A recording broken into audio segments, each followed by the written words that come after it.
BNP নেতা ইশরাক হোসেনকে ঢাকা দক্ষিণ সিটি কর্পোরেশনের মেয়র হিসেবে শপথ পড়ানোর দাবিতে নগর ভবনের সামনে চলছে ব্লকেড কর্মসূচি।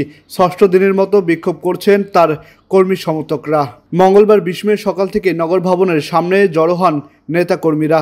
সড়ক অবরোধ করে ইশরাক হোসেনকে মেয়র হিসেবে শপথ পড়ানোর দাবিতে স্লোগান দেন তারা। গুলিস্তান সহ আশপাশের বেশ কিছু শাখা সড়ক বন্ধ থাকায় জনদুর্ভোগ সৃষ্টি হয়। বিক্ষোভকারীদের অভিযোগ, আদালতের রায়ে মেয়র হিসেবে ইশরাকের নাম ঘোষণার পরও সরকার তাকে শপথ নেওয়ার সুযোগ দিচ্ছে না। তারা সরকারের বিরুদ্ধে আদালত অবমাননার অভিযোগ তুলে অবিলম্বে শপথ অনুষ্ঠানের আয়োজন দাবি জানান।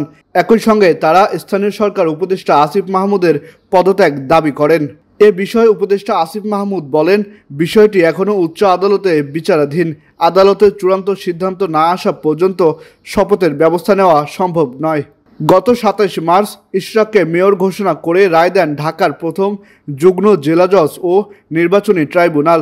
রায়ের পর ইশরাক হোসেনকে ঢাকা দক্ষিণ সিটির মেয়র ঘোষণা করে 27 এপ্রিল গেজেট প্রকাশ করে নির্বাচন কমিশন, কিন্তু আটকে যায় তার শপথ।